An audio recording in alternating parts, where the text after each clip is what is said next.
Thank you very much.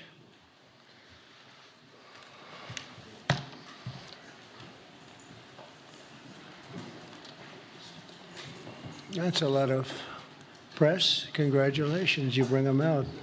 You really bring them out. Today, I'm delighted to welcome Israeli Prime Minister Benjamin Netanyahu back to the White House. It's a wonderful feeling and a wonderful event. We had fantastic talks. And thank you very much with your staff. He's the first foreign head of state to visit during our administration. And Bibi, I want to say it's an honor to have you with us.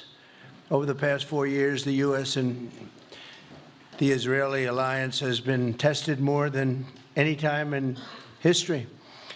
But the bonds of friendship and affection between the American and Israeli people have endured for generations, and they are absolutely unbreakable. They are unbreakable. I'm confident that under our leadership, the cherished alliance between our two countries will soon be stronger than ever. We had a great relationship. We had great victories together 4 years ago. Not so many victories over the past 4 years, however. In my first term, Prime Minister and I forged a tremendously successful partnership that brought peace and stability to the Middle East like it hadn't seen in decades. Together, we defeated ISIS. We ended the disastrous Iran nuclear deal, one of the worst deals ever made, by the way, and imposed the toughest ever sanctions on the Iranian regime. We starved Hamas and Iran's other terrorist proxies, and we starved them like they had never seen before. Resources and support disappeared for them. I recognized Israel's capital, opened the American embassy in Jerusalem, and got it built, by the way. Built it too, just not only designated it, but got it built at a price that nobody's seen for 40 years. We got it built, it's beautiful, all Jerusalem stone, right from nearby, and it's something that's very special. And recognized Israeli sovereignty over the Golan Heights, something that they talked about for 70 years, and they weren't able to get it, and I got it. And with the historic Abraham Accord, something that was really an achievement that was, I think, going to become more and more important because we achieved the most significant Middle East peace agreements in half a century, but the Abraham Accords in particular, and I really believe that many countries will soon be joining this amazing peace and economic development transaction. It really is a big economic development transaction. I think we're going to have a lot of people signing up very quickly. Unfortunately, for 4 years, nobody signed up. Nobody did anything for 4 years except in the negative. Unfortunately, the weakness and incompetence of those years, those past 4 years, the grave damage around the globe that was done, including in the Middle East, grave damage all over the globe. The horrors of October 7th would never have happened if I were president. The Ukraine and Russia disaster would never have happened if I were president. Over the past 16 months, Israel has endured a sustained, aggressive, and murderous assault on every front, but they fought back bravely. You see that, and you know that. What we have witnessed is an all-out attack on the very existence of a Jewish state in the Jewish homeland. The Israelis have stood strong and united in the face of an enemy that has kidnapped, tortured, raped, and slaughtered innocent men, women, children, and even little babies. I want to salute the Israeli people for meeting this trial with courage and determination and unflinching resolve. They have been strong. In our meetings today, the Prime Minister and I focused on the future, discussing how we can work together to ensure Hamas is eliminated and ultimately restore peace to a very troubled region. It's been troubled, but what's happened in the last 4 years has not been good. I want to thank Prime Minister Netanyahu for working closely with my transition team, the Special Envoy Steve Witkoff, who's here somewhere. Steve? Stand up, Steve, please. What a job you've done. What a good job you've done. Proud of you. Done a fantastic job. National Security Advisor Mike Waltz. Thank you, Mike, for working so well with us. Thank you. We have In addition, Marco Rubio, who is on the phone right now, listening to every single word that we say, and he's going to be great. And Pete, congratulations. And Scott, congratulations. I see you're here. And Caroline's been doing a great job. She's really probably talked about more than anybody here. She's done a fantastic job, and thank you very much, Caroline. We're proud of you. But we'll only be satisfied when all of these problems are solved, and we have the team to solve them, and that's going to happen. And it's going to happen, I think, very quickly. I also strongly believe that the Gaza Strip, which has been a symbol of death and destruction for so many decades, and so bad for the people anywhere near it, and especially those who live there, and frankly, who's been really very unlucky. It's been very unlucky. It's been an unlucky place for a long time. Being in its presence just has not been good, and it should not go through a process of rebuilding and occupation by the same people that have really stood there and fought for it and lived there and died there and lived a miserable existence there.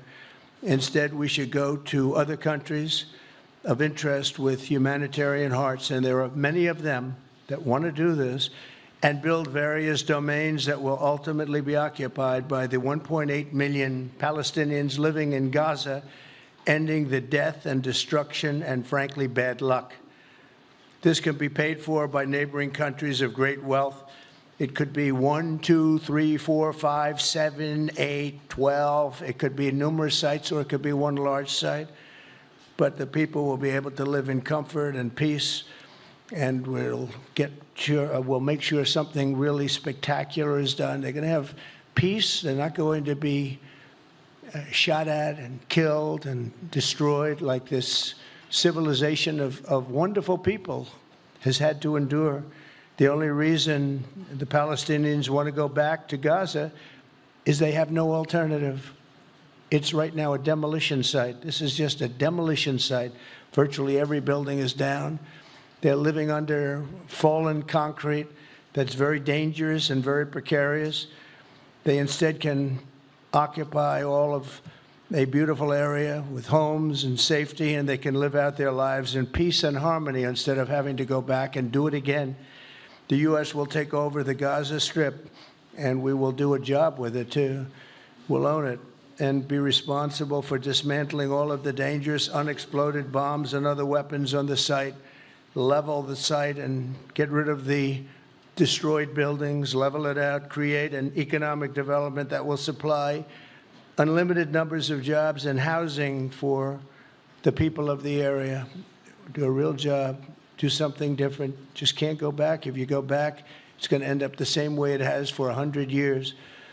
I'm hopeful that this ceasefire could be the beginning of a larger and more enduring peace that will end the bloodshed and killing once and for all. With the same goal in mind, my administration has been moving quickly to restore trust in the alliance and rebuild American strength throughout the region. And we've really done that. We're a respected nation again. A lot's happened in the last couple of weeks. We are actually a very respected nation again.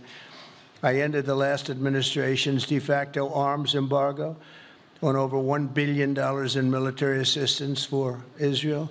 And I'm also pleased to announce that this afternoon, the United States withdrew from the anti-Semitic UN Human Rights Council and ended all of the support for the UN Relief and Works Agency, which funneled money to Hamas and which was very disloyal to humanity.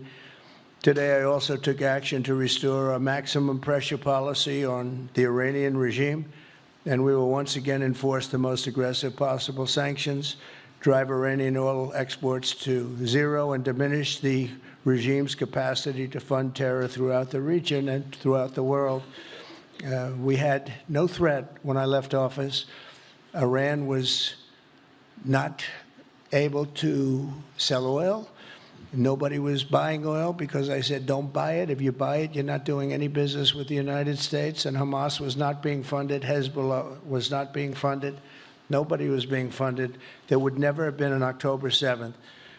2 weeks ago, I once again designated the Houthis as a terrorist organization. They're trying to destroy world shipping lanes, and that's not going to happen. And over the weekend, I ordered airstrikes against senior ISIS leaders hiding in the caves of Somalia and took them out. Here in America, we've begun the process of deporting foreign terrorists, jihadists, and Hamas sympathizers from our soil, just as we have people that are extremely evil, and we're sending them out of our country. They came from jails. They came from mental institutions and insane asylums, and they were dumped into our country. They're gang members. We're getting them out at numbers that nobody can actually believe. And every single country is taking those people back. They said they would never take them back, and they're all taking them back, and they're taking them back very gladly. And I recently signed an executive order combating the vile wave of anti-Semitism that we've seen in the aftermath of the October 7th attacks. Together, America and Israel will renew the optimism that shined so brightly just 4 years ago. It was really a bright, beautiful light. We will restore calm and stability to the region and expand prosperity, opportunity, and hope to our nations and for all people of the Middle East, including the Arab and Muslim nations. Very important. We want the Arab and Muslim nations to have peace and have tranquility and have great lives. I'd like to now invite Prime Minister Netanyahu to say a few words, and we'll take some questions afterwards. Thank you very much. Thank you, Mr. President. I'm honored that you invited me to be the first foreign leader to visit the White House in your second term. This is a testament to your friendship and support for the Jewish state and the Jewish people. I've said this before, I'll say it again. You are the greatest friend Israel has ever had in the White House.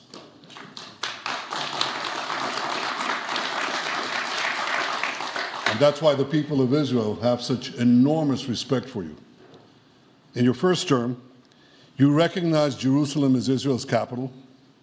You moved the American embassy there. You recognized Israel's sovereignty over the Golan Heights.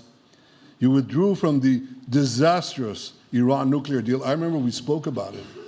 You said, this is the worst deal I've ever seen. I'm elected, I'm walking out of it. That's exactly what you did. And I think it speaks loudly for just common sense, just looking at things and seeing them as they are. And of course, you also brokered the groundbreaking Abraham Accords in which Israel made peace with 4 Arab states. We did this in 4 months. Nothing happened for a quarter of a century, but in 4 months, we were able, working together under your leadership, to have 4 historic peace accords. And now in the first days of your second term, you picked up right where you left off. Your leadership helped bring our hostages home, among them American citizens. You freed up munitions that have been withheld from Israel.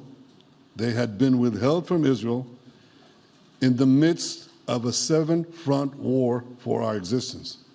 And you just freed it. You ended unjust sanctions against law-abiding Israeli citizens. You boldly confronted the scourge of anti-Semitism. You stopped funding, as you just said, international organizations like UNRWA that support and fund terrorists. And today, you renewed the maximum pressure campaign against Iran. Ladies and gentlemen, all this in just 2 weeks. Can we imagine where we'll be in 4 years? I can. I know you can, Mr. President. For our part, we in Israel have been pretty busy too. Since the horrendous October 7th attack, we've been fighting our common enemies and changing the face of the Middle East. On that infamous day, Hamas monsters savagely murdered 1,200 innocent people, including more than 40 Americans. They beheaded men, they raped women, they burnt babies alive, and they took 251 people hostage to the dungeons of Gaza. And after this worst attack on Jews since the Holocaust, Iran and its henchmen in the Middle East were absolutely ecstatic. Haniya praised the massacre. Sinwar said that Israel was finished. Nasrallah boasted that Israel was, here's what he said, as feeble as a spider's web. Well, Mr. President, Haniya is gone. Sinwar is gone. Nasrallah is gone. We've devastated Hamas. We decimated Hezbollah. We destroyed Assad's remaining armaments. And we crippled Iran's air defenses. And in doing this, we've defeated some of America's worst enemies. We took out terrorists who were wanted for decades for shedding rivers of American blood, including the blood of 241 Marines murdered in Beirut. We accomplished all this with the indomitable spirit of our people and the boundless courage of our soldiers. The Bible says that the people of Israel shall rise like lions, and boy did we rise. Today, the roar of the Lion of Judah is heard loudly throughout the Middle East. Israel has never been stronger, and the Iran terror axis has never been weaker. But as we discussed, Mr. President, to secure our future and bring peace to our region, we have to finish the job. In Gaza, Israel has three goals: destroy Hamas's military and governing capabilities, secure the release of all of our hostages, and ensure that Gaza never again poses a threat to Israel. I believe, Mr. President, that your willingness to puncture conventional thinking that has failed time and time and time again, your willingness to think outside the box with fresh ideas will help us achieve all these goals. And I've seen you do this many times. You cut to the chase. You see things others refuse to see. You say things others refuse to say.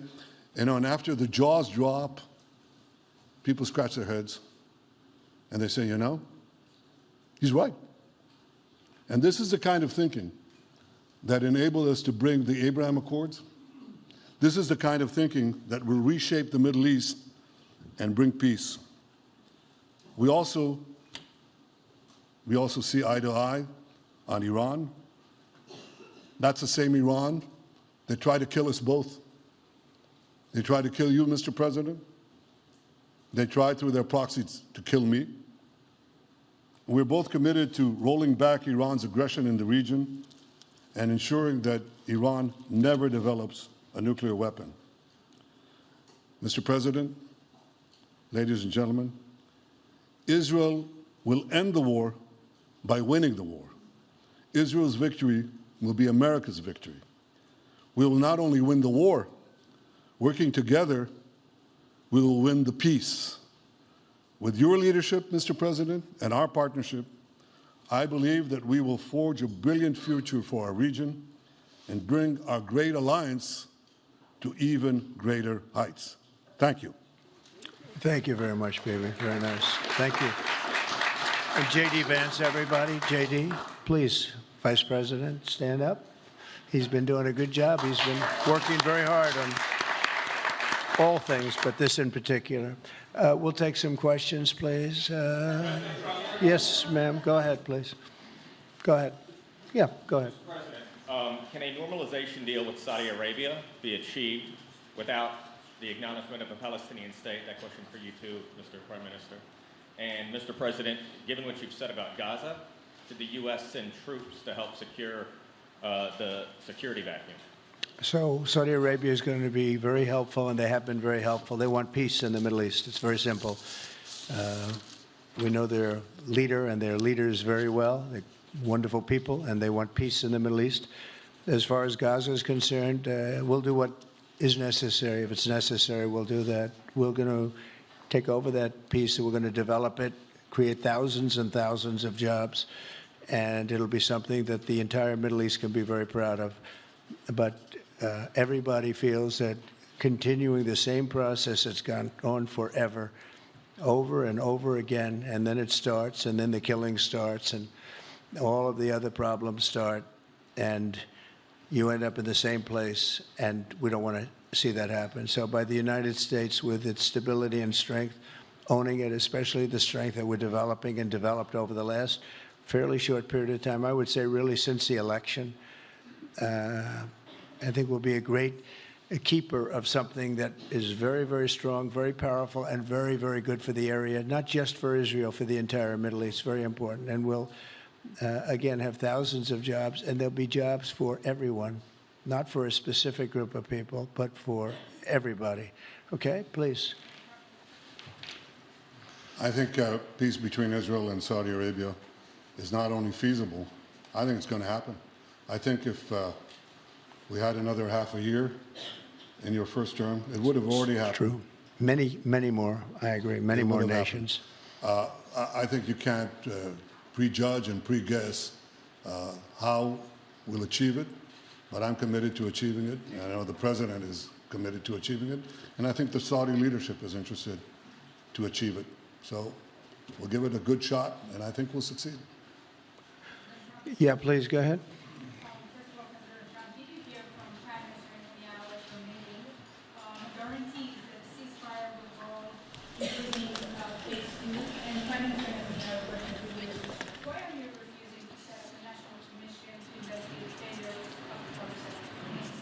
Well, I can't tell you whether or not the ceasefire will hold. We've done, I think, a very masterful job. We weren't helped very much by the Biden administration, I can tell you that. But we've gotten quite a few hostages out. We're going to get more out. But we're dealing with very complex people. And we are going to see whether or not it holds. We certainly want to have more come out. They've come out damaged in many ways, very damaged people. But they're going to get better, and they're going to be strong, and they're going to have a good life. And we hope to get as many as possible out. Whether or not it holds, I don't know. We hope it holds. We hope it holds. I think that at the appropriate time, which I think will enable us to really investigate what happens, what were the causes of the failures, by an independent commission that will be accepted by the majority of the people. We don't want it accepted by one half of the people and not the other. I think we should have it, and we should find out exactly what happened. I'm insisting on it. And believe me, it'll surprise a lot of people when it happens. Kelly, go ahead. You are outlining something that is really quite striking tonight. You are talking about... Thank you, Mr. President, Mr. Prime Minister. You are talking tonight about the United States taking over a sovereign territory. What authority would allow you to do that? Are you talking about a permanent occupation there, redevelopment? And Mr. Prime Minister, do you see this idea as a way to expand the boundaries of Israel and to have a longer peace, even though the Israeli people know how important that land is to you and your citizens, just as the space is inherited by the Palestinians as well? I do see a long-term ownership position, and I see it bringing great stability to that part of the Middle East and maybe the entire Middle East.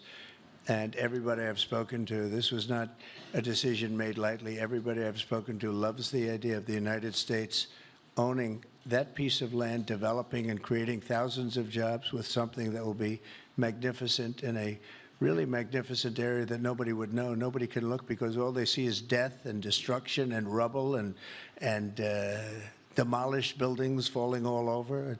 It's just a terrible sight. I've studied it. I've studied this very closely over a lot of months, and I've seen it from every different angle. And it's a very, very dangerous place to be, and it's only going to get worse. And I think this is an idea that's gotten tremendous, and I'm talking about from the highest level of leadership, gotten tremendous praise. And if the United States can help to bring stability and peace in the Middle East, we'll do that. Bibi? I mentioned again tonight our three goals. And the third goal is to make sure that Gaza never poses a threat to Israel again. President Trump is taking it to a much higher level. He sees a different future for that piece of land that has been the focus of so much terrorism, so many attacks against us, so many trials and so many tribulations. He has a different idea. And I think it's worth paying attention to this. We're talking about it. He's exploring it with his people, with his staff. I think it's something that could change history. And it's worthwhile really pursuing this avenue. Yeah, please, go ahead. Go ahead. Right. Question for you. Can you hear me? Yeah. So before rebuilding Gaza again, obviously we'll take all the hostages, and one of them is Don Alexander, an American soldier who is alive. How will you be assured that you will take out all the hostages and then rebuild? We're working very hard to get all the hostages. The word is all, and we are working very hard. So far, it's been moving along fairly rapidly, pretty much on schedule. I'd love to have them all out at one time, but we're taking them out, and tomorrow more are being released, and over the days more, and then we'll go into a phase 2. But we'd like to get all of the hostages, and if we don't, it will just make us somewhat more violent. I will tell you that, because they would have broken their word. Mr. Witkoff and his entire group have been working 24 hours around the clock, and they want them out, and promises have been made to them, and we'll see whether or not those promises will be kept. But we want all the hostages, that's right. How much time do you think it will take? Do you support, Mr. President, do you support Israeli sovereignty in Judea and Samaria, areas which many believe is the biblical homeland of the Jewish people? Well, we're discussing that with many of your representatives. You're represented very well, and people do like the idea, but we haven't taken a position on it yet. But we will be we'll be making an announcement probably on that very specific topic over the next 4 weeks. Go ahead, please. Please. Thank you so much, Mr. President. You just said that you think all the Palestinians should be relocated to other countries. Does that mean that you do not support a two-state solution? It doesn't mean anything about a two-state or one state or any other state. It means that we want to have, we want to give people a chance at life. They have never had a chance at life because the Gaza Strip has been a hellhole for people living there. It's been horrible. Hamas has made it so bad, so dangerous, so unfair to people. And by doing what I'm recommending that we do, it's a very strong recommendation, but it is a strong recommendation. By doing that, we think we're going to bring perhaps great peace to long beyond this area. And I have to stress, this is not for Israel. This is for everybody in the Middle East, Arabs, Muslims. This is for everybody. This would be where they can partake in terms of jobs and living and all of the other benefits. And I think it's very important. It just doesn't work the other way. You know, you can't keep trying. They just has been going along for so many decades, you can't even count. You just can't keep doing. You have to learn from history. You can't keep doing the same mistake over and over again. Gaza is a hellhole right now. It was before the bombing started, frankly. And we're going to give people a chance to live in a beautiful community that's safe and secure. And I think you're going to see a tremendous outflowing of support. I can tell you, I spoke to other leaders of countries in the Middle East, and they love the idea. They say it would really bring stability, and what we need is stability. Yes, sir, please. Go ahead. Thank you. Are you still committed to imposing sanctions on the ICC, despite the move being stalled in the Senate? And please, a question for the Prime Minister as well. The President has been very clear about his desire to achieve a deal with Saudi Arabia. How do you settle this if Israel is required to renew the war against Hamas in the future? Go ahead, Bibi. I think everybody understands that just as the President fought and defeated Al-Qaeda and ISIS, that we can't leave Hamas there because Hamas will continue the battle to destroy Israel. They'll do, you know, when in this temporary ceasefire, one of their leaders comes out, you know what he says? We're going to do October 7th again, except we'll do it bigger. So obviously, you can't talk about peace neither with Hamas or in the Middle East, if this toxic, murderous organization is left standing. Any more that you could make peace in Europe after World War II if the Nazi regime was left standing and the Nazi army was left standing. You want a different future? You got to knock out the people who want to destroy you and destroy peace. That's what we're going to do. I think that will also usher in, actually, the peace with Saudi Arabia and with others. And I think there will be others, too. Yes, ma'am. Go ahead. As our expectation from you. Do you have any plan to change Afghanistan situation? Are you able to recognize Taliban? Because I'm an Afghan journalist, Afghan suffered woman. Any comment about Afghanistan? What's your future plan for Afghan people, especially Afghanistan? I have a little hard time understanding you. Where are you from? Oh. Actually, it's a beautiful voice and a beautiful accent. The only problem is I can't understand a word you're saying. But I just say this, good luck, live in peace. Go ahead, please.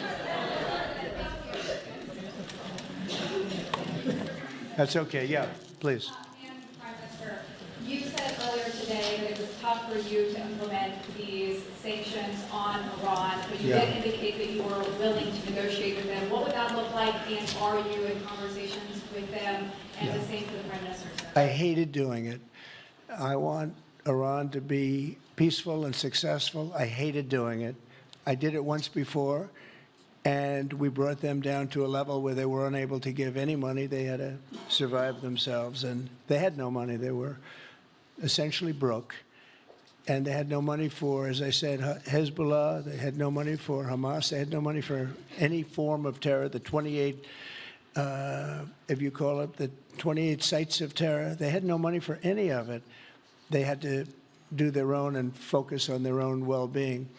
And I hated to do it then, and I hate to do it just as much now. And I say this, and I say this to Iran, who's listening very intently.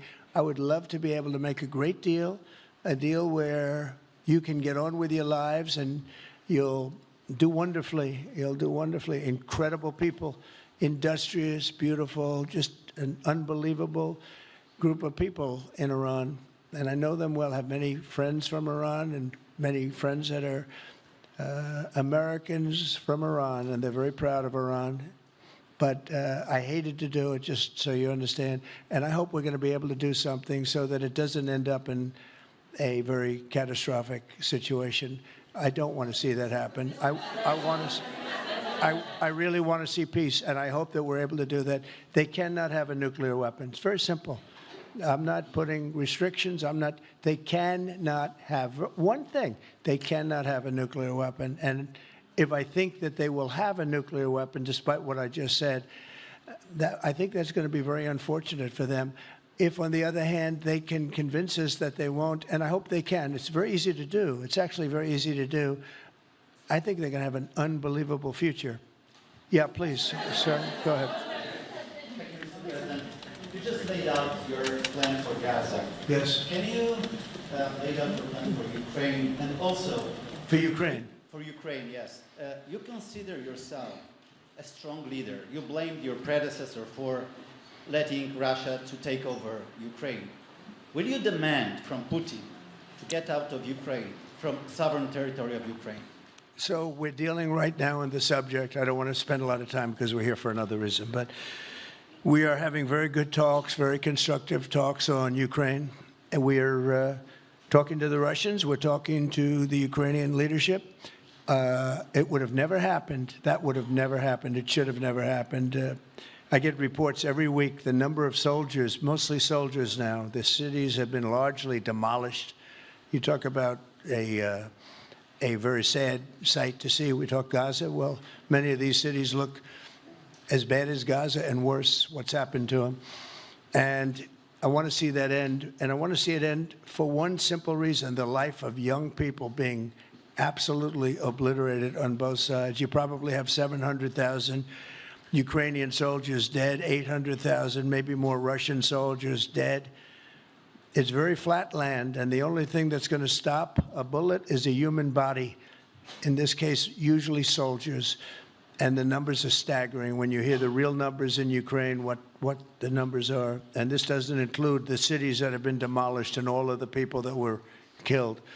So I want to see it stopped. We're having very good talks, and I think we're going to get it. I think something will be, hopefully dramatically, it will rise above everything. You can't let this continue. This is an absolute slaughter that's taking place on the beautiful farmlands of Ukraine, and we have to stop it. We can't let this continue. It is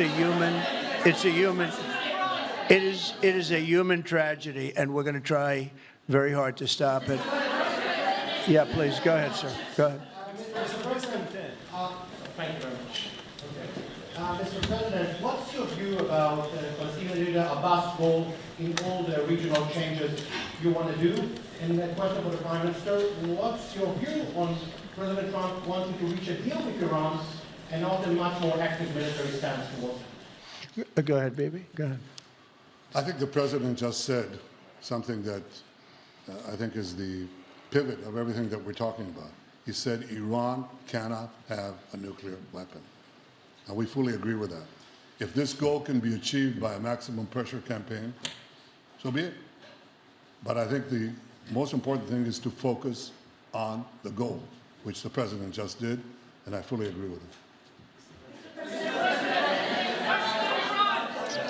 Well, I said it, and he said it very well. It's a campaign of pressure to see if we can get something done. He doesn't want to do what some people think will automatically happen because they're very difficult people to deal with, as you know.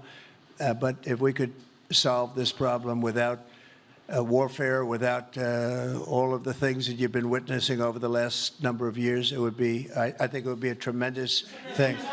Go ahead, please. Do you have any plans to visit Israel soon? To visit where? Israel and Gaza. Oh, well, I love Israel. I will visit there, and I'll visit Gaza, and I'll visit Saudi Arabia, and I'll visit other places all over the Middle East. The Middle East is an incredible place, so vibrant, so it's just one of the really beautiful places, and with great people. And I think a lot of bad leadership has taken place in the Middle East that's allowed this to happen. It's just terrible. And that includes on the American side, by the way. We should have never gone in there a long time ago, spent trillions of dollars and created so much death. So that includes Americans. But, yeah, I'll be visiting a lot of different places in the Middle East. I've been invited everywhere, but I will be visiting some, yeah. Okay. Let's go. Caitlin, go ahead. Caitlin. Thank you so much, President Trump. Caitlin, just to go follow ahead. up on what you were saying there. Say it. Go ahead, please. Just to follow up on what you were saying about the Gazans leaving Gaza, going to other countries. One, where exactly are you suggesting that they should go? And two, are you saying they should return after it's rebuilt? And if not, who do you envision living there? I envision a world, people living there, the world's people.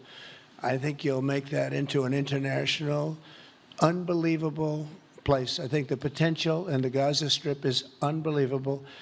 And I think the entire world, representatives from all over the world will be there, and they'll live there. Palestinians also. Palestinians will live there. Many people will live there.